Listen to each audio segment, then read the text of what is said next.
নির্বাচনের সময় ঘনিয়ে এসেছে, কিন্তু এখনো পর্যন্ত আমরা দৃশ্যমান কোনো সংস্কার আমরা দেখছি না। এমনকি উপদেষ্টা পরিষদে আওয়ামী লীগের প্রতি প্রেম রয়েছে সেই মানুষগুলো আজকে এই সরকার পরিচালনা করছে। আপনারা জানেন, জাতীয় ঐক্যমত কমিশন দীর্ঘ 9 মাস রাজনৈতিক দলগুলোর সাথে বৈঠক করেছে। এই বৈঠকের বাইরেও তারা অনানুষ্ঠানিক আলোচনা করেছে। বিভিন্ন দলের সাথে তারা বিভিন্ন বিষয়ে ঐক্যমতে দলগুলোকে নিয়ে আসার জন্য আলোচনা করেছে এবং সেগুলো গণমাধ্যমে বিভিন্ন সময় এসেছে। কখনো বিএনপির সাথে ঐক্যমত কমিশন আলাদাভাবে বৈঠক করেছে, কখনো জামাতের সাথে, কখনো এনসিপির সাথে, কখনো বা আমাদের সাথে বা অন্য দলগুলোর সাথে। কিন্তু এই 9 মাসের যে আলোচনা আমরা লক্ষ্য করলাম, সরকারের পক্ষ থেকে যে প্রস্তাবনা ছিল সেই প্রস্তাবনায় আমরা পুরোপুরি ঐক্যমতে আসতে পারিনি। আমরা মোটামুটি 80% ঐক্যমতে পৌঁছেছি, আর 20% নিয়ে আমাদের ভিন্ন মত আছে। আমি ঐক্যমত কমিশনকে বলেছিলাম যে আপনারা যদি আরো 1 বছর আলোচনা করেন, আপনারা কোনোভাবেই এই 20%কে আপনারা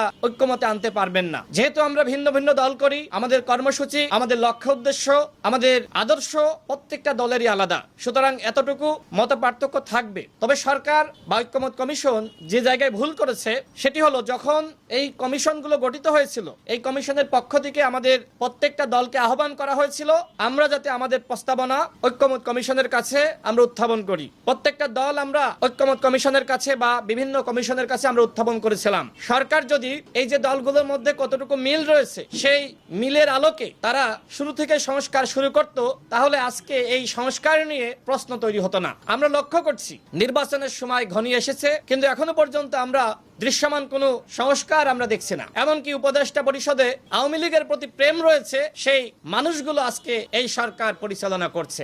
এইটা তো আসলে গণঅভ্যুত্থান পরবর্তী সরকারের কাছে আমাদের প্রত্যাশা ছিল না। যারা 14 সালের একতরফা নির্বাচন, 18 সালের নিশিরাতের নির্বাচন, 24 সালের ডামি নির্বাচনের সাথে জড়িত ছিল, ওই সকল ডিসি, এসপি, ইওনো, গোয়েন্দা সংস্থার কর্মকর্তা এবং নির্বাচন কমিশনের কর্মকর্তাদেরকে অবশ্যই শাস্তির আওতায় আনতে হবে এবং তাদেরকে চাকরিচ্যুত করতে হবে।